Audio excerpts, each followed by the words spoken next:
Today, once again, we have a privilege to have Dr. Sumit Roy for today's session. A brief introduction of Dr. Sumit. Dr. Sumit has done his master's in philosophy from Savitribai Phule University, Pune, post which is completed his MPhil from the same university, and his PhD in environmental ethics and sustainability from Savitribai Phule University, Pune. At present, he is working as associate professor, Sri Balaji University, Pune, since April 2023. Dr. Sumit Roy is having over 30 years of experience jointly in the industry and training, worked with Dunlop India Limited, Murugappa Group, Pegasus HRD Private Limited, Seed Infotech Limited in the industry. He was also involved with business development, stock management, channel sales, outbound training, and psychometric profiling. Today he is going to speak on the topic that is exploring Advaita and Tantrik world.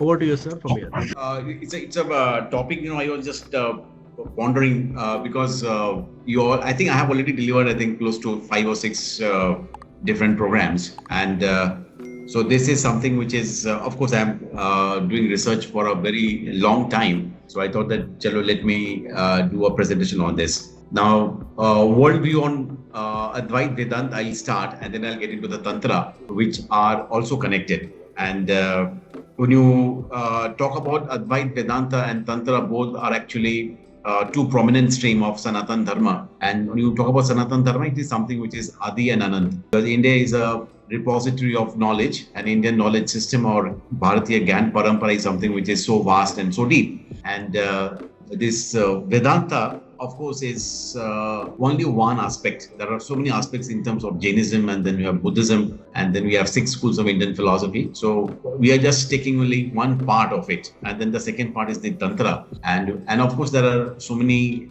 relationships and co-relationships actually we are going to deal with. So maybe 25 minutes I'm going to speak on the Vedanta, and then from there I'll shift into Tantra, and then I'll give you the worldview. Because when you talk about worldview, basically it is talking about how the people are trying to grasp the world around us in terms of reality. Now, from the ancient time, it was the sages and the gurus and the scientists always, and both in India, even in Greece, almost 2,500 years back, wanted to understand what is reality. And if you get into the pre-Socratic philosophers like Anaximander and Anaximenes, and then of course later came Socrates and Plato and Aristotle, they have given their own notion. And many of those notions are very similar to Indian philosophers actually what they have given. And in today's world, today we have for last 500 years, we have maybe after the Renaissance, science got developed, and especially during last 200 years, a lot of development has taken place in understanding the reality.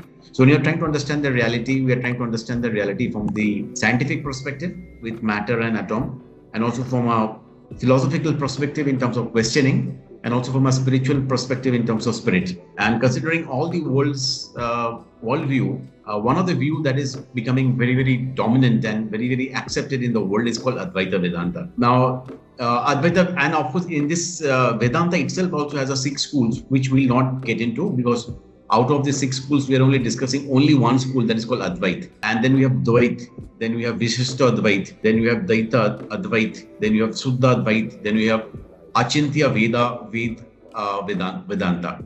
So these are the 6 schools. We'll not touch upon all this because that takes quite amount of time. I've just mentioned just to make you understand that there are so many schools of Vedanta also. So Advait, the word basically talks about not two.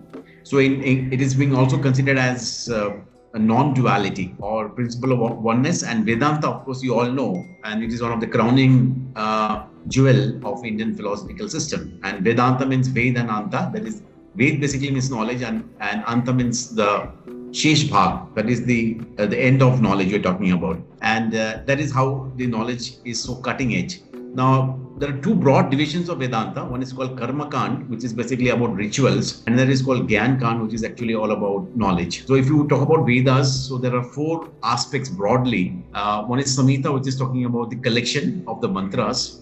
Then there is the Brahmana, which is talking about the rituals, and that is basically getting into the aspect of the karma, or Karma Kand basically talks about the division. Aranyaka, of course, where certain sages would love to get into the forest. They are all forest treatises and actually get into the Upasana. And then you have the Upanishad, where actually they are the concluding part of the Vedas, where you get into the knowledge. And we have close to principal Upanishads are close to 11 Upanishads, like we have Isha Upanishad, and we have Ken Upanishad, Prashna Upanishad, Mundaka Upanishad, Mandukya Upanishad. And this one need not actually get into the four Vedas, that is Rig Veda, Yajur Veda, Sama Veda, and Atharva Veda, because they are so vast. And we'll hardly find in the modern time people even mentioning about the Vedas like Rig Veda, Yajur Veda. But definitely there are guys who are into philosophy and into spirituality and into theology and into divinity and also into Indic studies and historical studies. There are a few colleges where they deal with the Upanishad. Even actually, I have also done my philosophy, but there no professor has mentioned to me about the Upanishads. It is my own interest I have gone through, though it was just zikr kiye the, but that was not in our syllabus. So we had just Vedanta as a subject, and which was quite, quite superficial. So in-depth studies was not given. It is because of my personal interest I have gone into Upanishads. Maybe to some extent BHU and Delhi University, of course, to some, and maybe one or two IITs, they get into the Vedantic studies. Otherwise, it is not that to that extent.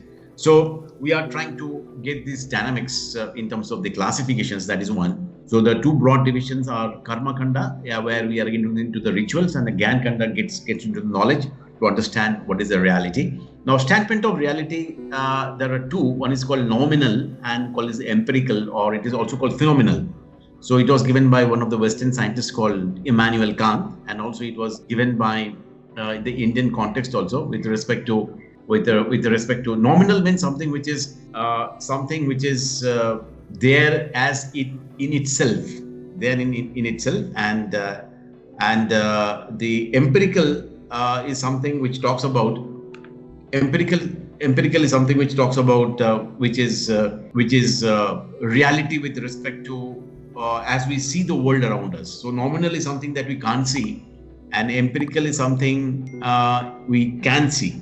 So that is how we are trying to relate with the world around us. Okay, now these are the two broad reality. We'll find that in our Indian spirituality, we'll have great amount of understanding about the unseen world and the seen world. Basically, the seen world is the world of empirical, which is called Purusha Tantra, and the nominal world is something to talk about as it is.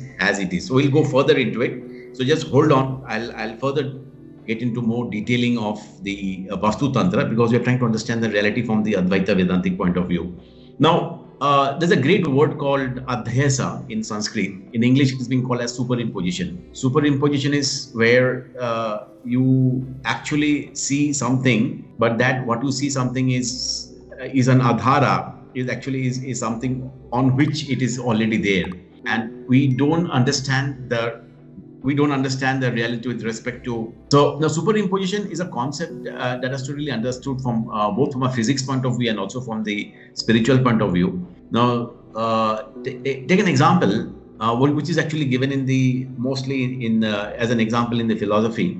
Like you say you stamp on a rope and it is very dark and you get afraid. You are afraid because you think, or rather you imagine or you speculate that it is a snake. But actually, when you switch on the light or when the light comes, you find that it is not a snake, but actually it is a rope. So this speculation actually happened in your mind, but in reality, it is a snake. It is not a snake, it is a rope. And many times it happens that there's another word called mirage or a mirage.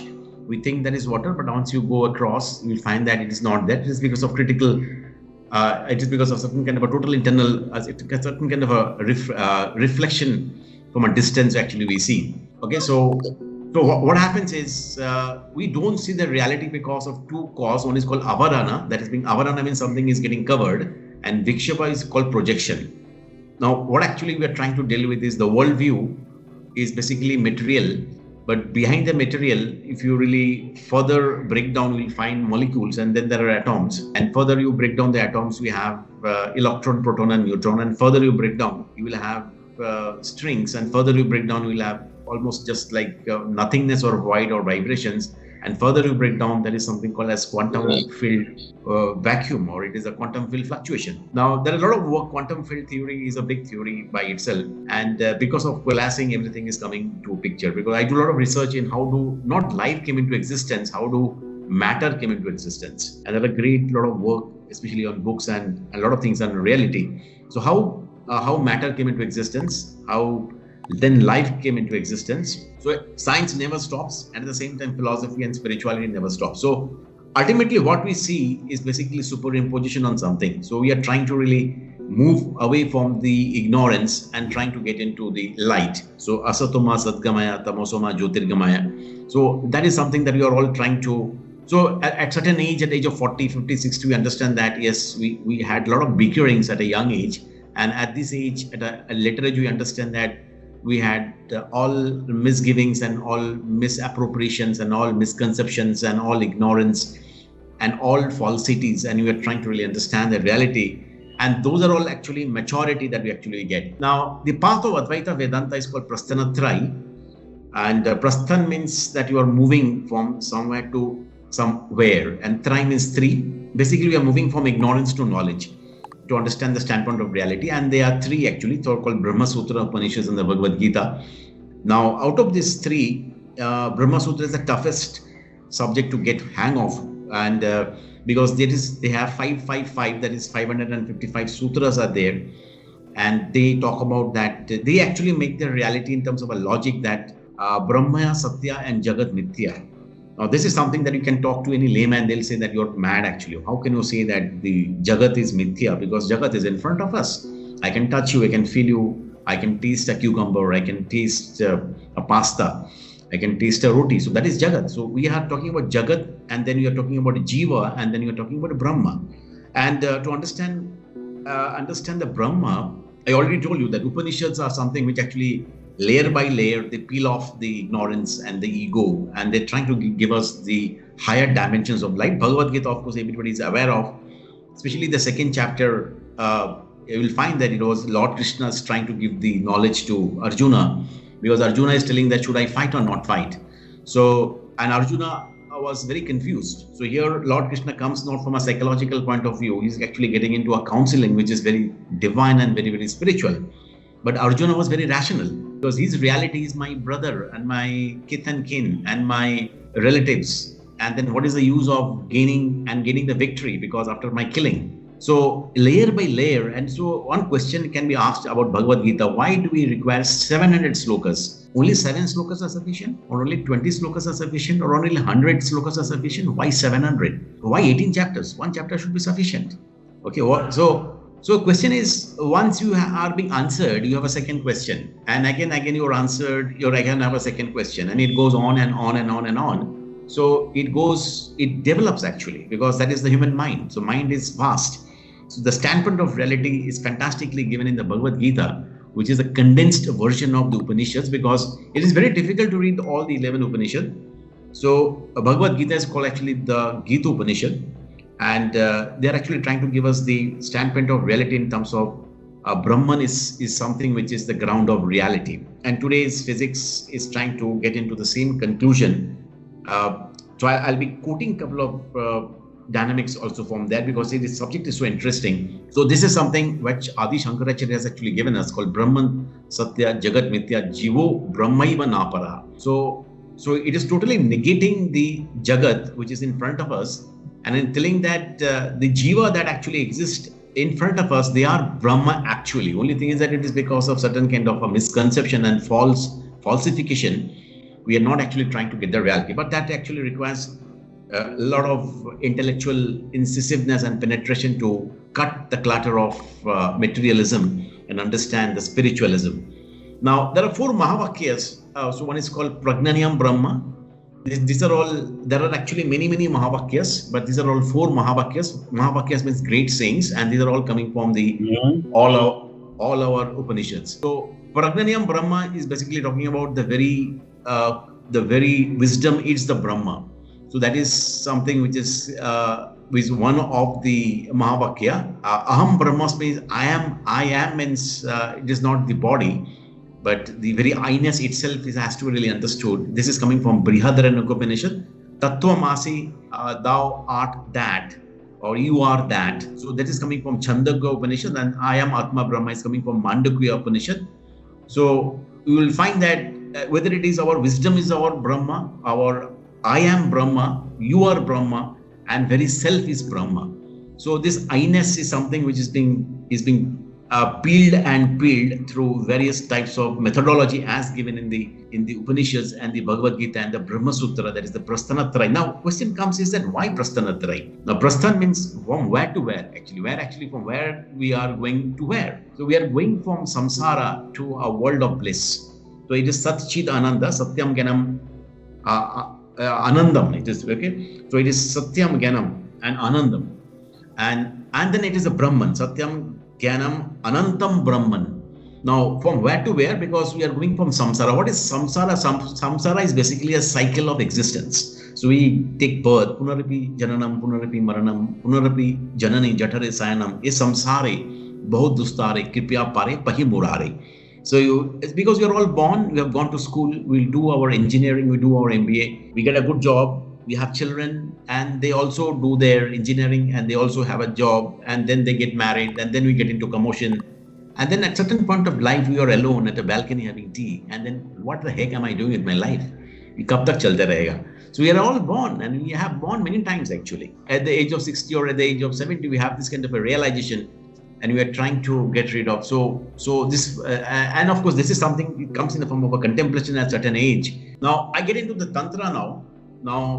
Tantra, of course, before I get into the Tantra, because Tantra has a lot of misconceptions, especially in the Western world, and Tantra is one of the, again, a predominant methodology for getting into the oneness. Now, if you get into the Raj Yoga, of course, is one of the part of the Tantra, and if you get into the Vedanta and the Bhagavad Gita and the Upanishads and the Puran, they get into a lot of yoga and sadhana and meditation and contemplation and Shruti, Yukti and Nididhyasana. These are actually the triple methods. Now, these are all, they take a lot of time, and Tantra parallelly came with even, that is Tantra that is there in Buddhism also. And Tantra has two words, one is called Tanoti and Trayate. Tanoti means expansion and Tarana, from there comes Trayati, means liberation. Now, expansion of what? Expansion of your mind or expansion of your Chetana, expansion of your consciousness. And then, of course, everybody wants to get moksha. Now, and Tantra is one of the machine or a methodology or a technique by which you can actually achieve this quite fast. And there are methods for that. Okay, so one of the Tantra triangle is Ichha Shakti, which is basically to do a desire to do something. Jnana, of course, it relates with the Vedanta. And the Kriya is action, which is to do the karma. So you'll find certain kind of a correlation between the Tantra and the Vedanta. Now, Tantra is a path of transformation and fulfillment. And there are concepts like Prakasha and the Vimarsha. So Prakasha is associated with Shiva. So we have a Shiv Tattva, which gets into the Tantric meditation and Tantric form, which here is simply a name for the universal consciousness that is the ground of all reality. So you'll find compare and contrast in Vedanta. We are talking about Brahman. But here we're actually getting into the Shiva, or Shiv Tattva itself is a subject matter. And Vimarsha is also translated as representation for, it is the power by which the divine represents itself to itself as us. So it is something like Aham Brahmasmi. Okay, so, but those are all quite difficult concepts for layman to really understand. So we need somebody to represent that, because we don't know what is Brahman, because Brahman symbol is Om. But how do you really make them to understand? Hence we have personification of that, which actually Tantra has taken in form of a Shiva Tattva. And of course, we have Parvati, we'll get into that, because goddesses plays a very, very important role in the emancipation of the self. Now, Tantric worldview, so the worldview of the Vedanta is basically that Jagat Mithya Brahma Satya. The Tantric worldview sees all material reality as animated by Shakti, so unlimited divine feminine power. Yeah, I think hold on to this, because this is something is my present research, and not only research, my practice also, and it is fantastic. I mean, this is something that I'm experiencing, not just teaching, I'm experiencing. And this inspired the dramatic rise of goddess worship in medieval India. Now, let's understand this, that you all know that Shiva without Shakti is a Shav. Okay? And who is Shiva? And what exactly is Shiva? How is Shiva adored? When Shiva originated? I mean, it is Adi, it is called Pashupati. It was there during the Indus Valley civilization also. Ling Puran, the Shiv Puran, of course, you need to really get into to understand the Shiv Tattva. And Shiv also has so many avatars also. As we have Vishnu avatar, Shiv avatar is also there. Veer Avatar is one of them. And we have Vairavi, okay, or Vairava. We'll be getting into those dynamics. And there are various forms of Shiva also. So Shiva is not something that we see in terms of a linga, but of course in the tantric tradition, so it is a Shiv tattva, and we are trying to really understand and get its significance. In India, of course, we have the three parampara. One is called as a Vishnu parampara, one is the Shaiva parampara, and another is the Shakta parampara. Now, Shakta parampara, Shiva parampara, we have Jyotirling. Vishnu parampara, we have the Char Dham. Shakta parampara, we have 51 Shakti Peeth. We have one in, I think we have one which I have recently visited. It's called Tuzapur. That is, we have Ma Bhavani. If you go if you go to south, we have Tripura Sundari. If you go to Calcutta, we'll have Tara, Ma Tara, and we have Kali and Durga, and of course, and there are other forms. We'll get into the goddesses because they are actually, the Shakti is also from a physics. It is actually the power. It is also the force, and that makes everything to operate. Now, key features, we have mantra, yantra. When you do tantra, we have these three dynamics. Tantra in the West, what has actually people done? When you talk about tantra, people have a lot of misconception. People think in terms of occult, or people think in terms of black magic.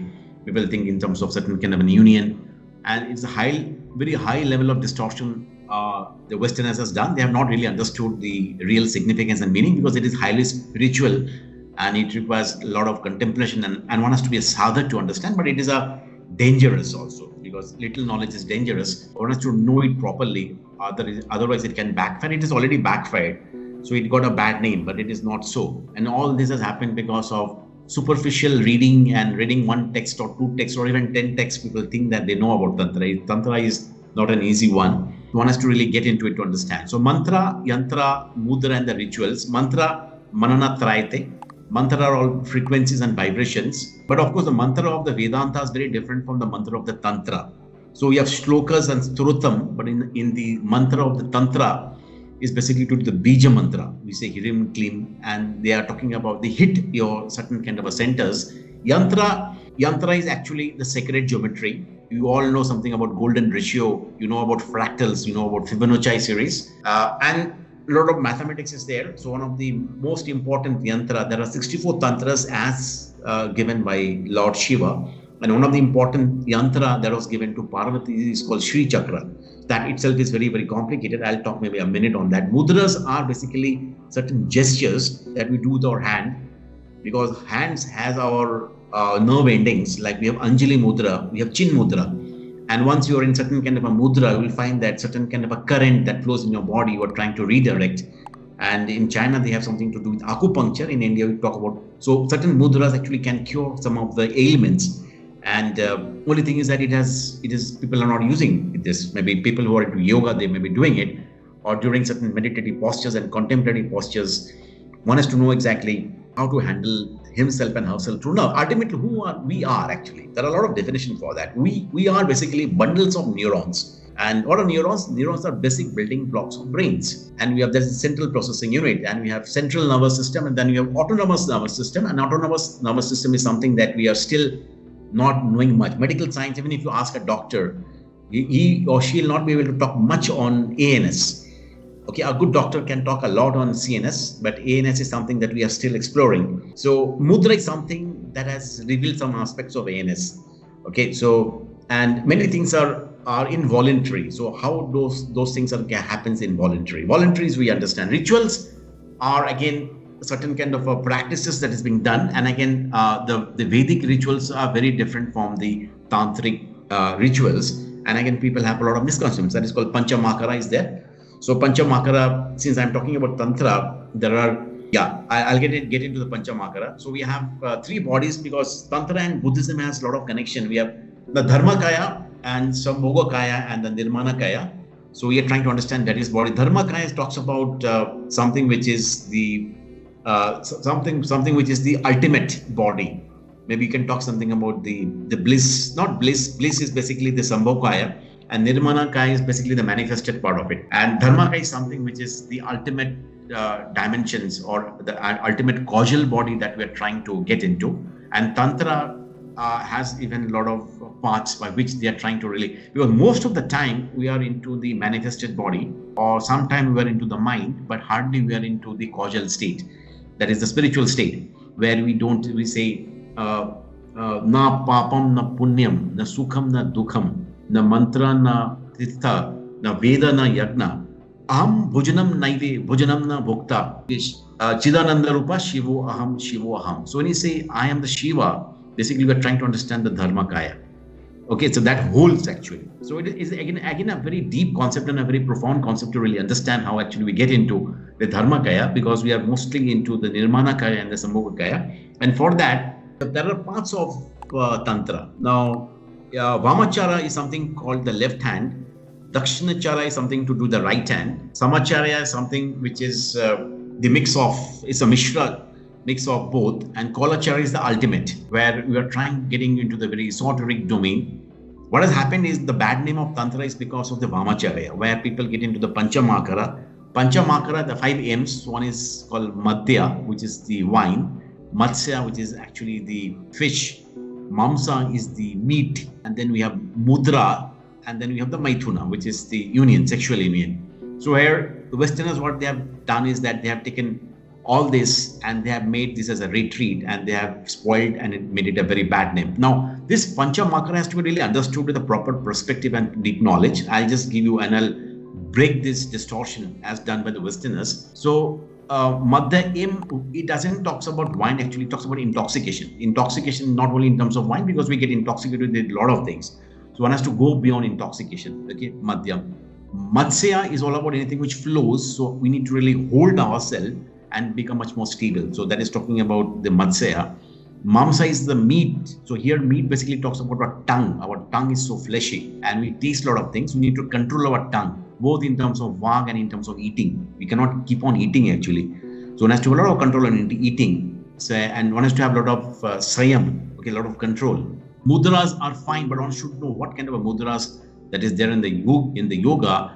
And the Maithuna is basically talks about union with the God, which is actually a spiritual union. So it is how the Jivatma is getting attached with the Paramatma. So, and that is something which actually gives us a lot of bliss. So it is Paramanand we get not because of the body and the body, that is two human body, but with the spirit and the spirit, higher spirit and the lower spirit. That is there also in the Bhagavad Gita. So there with the connect between the Advaita Vedanta and the Tantra, when even Lord Krishna is telling that you submit your lower self to the higher self, and once you submit your lower self to the higher self takes off, and you will find that all your stress and all your distress will become eustress. Eu means something called euphoria. Okay, so and that is actually a technique for that. So what is happening is the Kolacharya is one of the most important, and rather it is the most esoteric form of Tantra, and Chakra basically talks about a wheel or a certain kind of a rotation.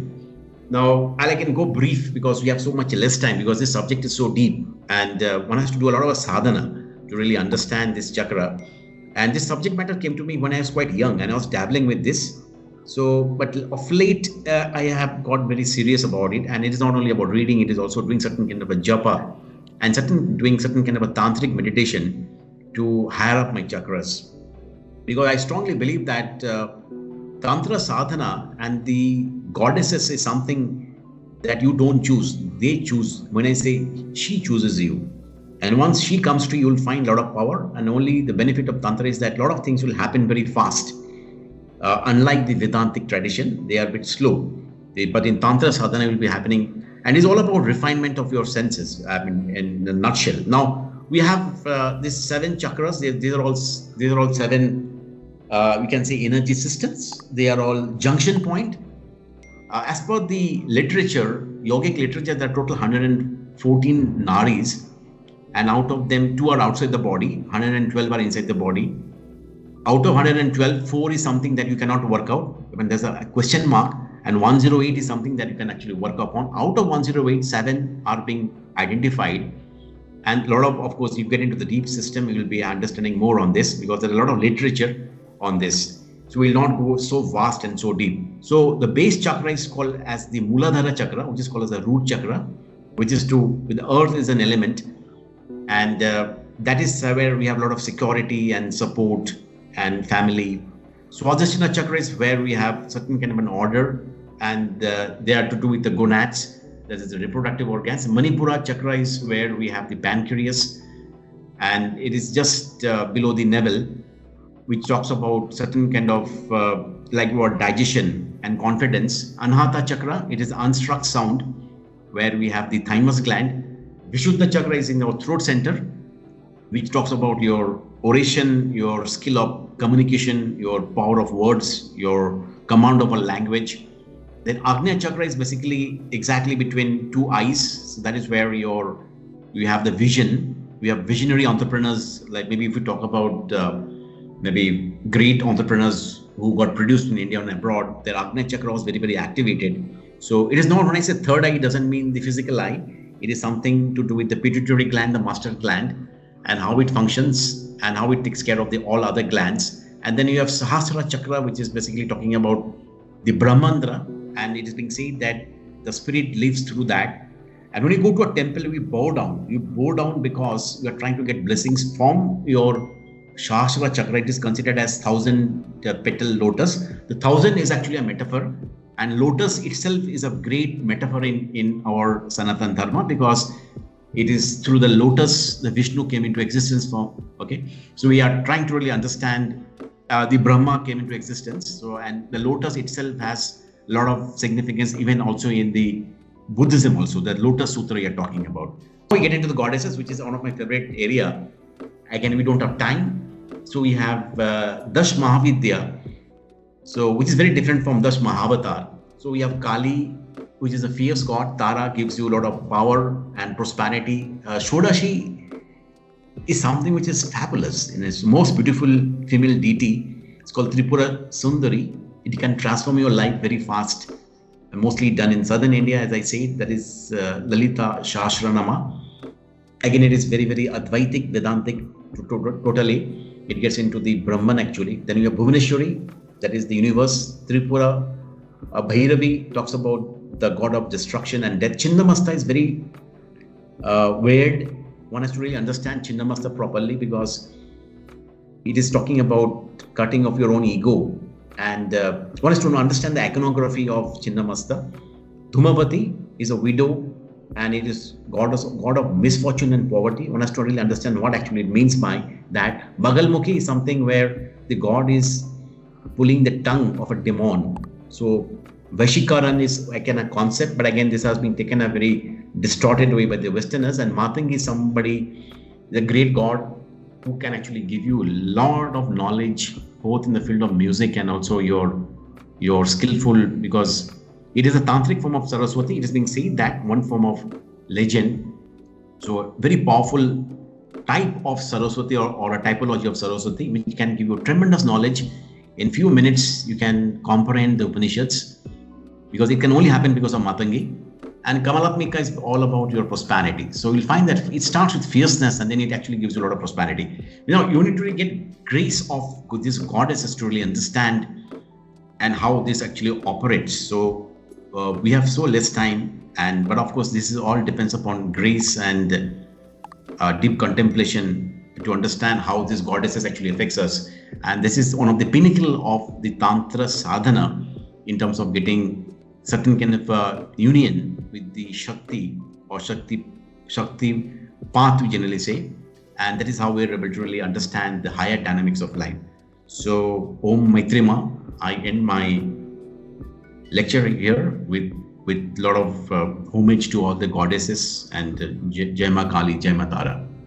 God bless you all.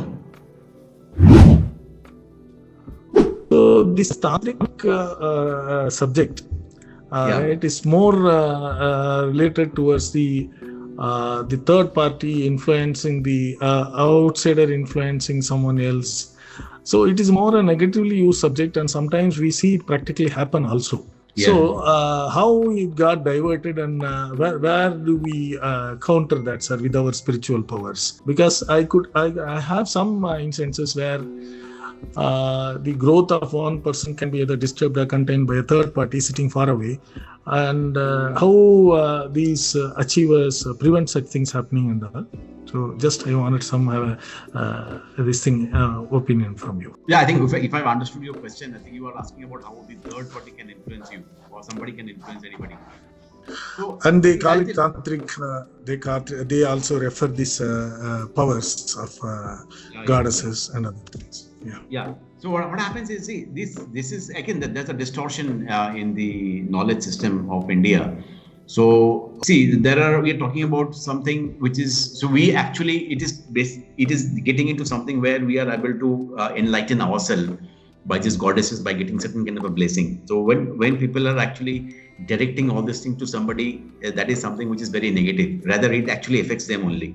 So ultimately, everything is a positive energy, everything is divine, and everything is for certain kind of a good creation and for a greater cause. So this tantric sadhana is something where the worldview of tantra is basically trying to get certain kind of a grace and a blessings from certain higher power by diverting your negative energy and remaining. It is all about yourself and remaining more positive. And that is how actually things happens. When people are doing all these things, those are all distortions and they don't work. So it is all mumbo jumbo that is actually happening in the name of tantra. But ultimately, tantra is very close to the Vedanta, which is talking about the oneness and the ultimate Brahman. It is basically, like trying to really evolve from the Muladhara chakra to the Sahasrara chakra, and that is how actually evolve as a human being. Otherwise, what happens is that we are more rooted to the Muladhara and to the Swadhisthana and to the Manipura. But once you are into the Anahata and the Vishuddha chakra and the Agnya chakra, you will find that your creativity flows because that is the positivity. So it is the direction is more inside rather than outside. Sir, very nice, insights and all. I had Thank you. read somewhere that, through Tantra, understanding Param Brahma or experiencing Brahma and all this is much easier through Tantra than, the conventional meditation and all. So, Yes. So how is it? Can you explain, or it is beyond the scope of this? Then, I think, I expected this question, that why realization of Brahman is much more easier from Tantra compared to the conventional methods of Strotam and meditation. I think the reason is Tantra is something that is quite old, maybe around from 8th or 9th century, it is already there. And if you are a sadhak and if you have a guru and if you are being initiated and if you follow certain kind of rituals, which is very easy to follow also, but the only thing is that you need consistency, you will find that I call them as an entity. So certain energy or a frequency or a certain vibration, they will directly come to you because the mantra of the Tantra is very different from the mantra of the Vedanta. And they actually are very physics. I mean, they are called as a beej mantra. So if you are being initiated by a guru and if you know your own kundali and if you know exactly which guru you are approaching and if you can follow those paths, then it happens very fast because the methodology itself is quite scientific, and the goddesses are actually there in and around us. So they also are actually looking for certain kind of a devotees, and if that can be done, so there is a reciprocal process. So you actually get to know and you get those insights, and even the realization of the Brahman has become much more easier. But of course, there are certain methods you have to follow them very, very consistently because it is not something that you do for 3 months or 1 year you will get it. So it requires certain kind of a sadhana. Then you will be getting that. Ultimately, if you speak from a physics language, it is all about vibration. It is all about attunement. Hence, it is faster.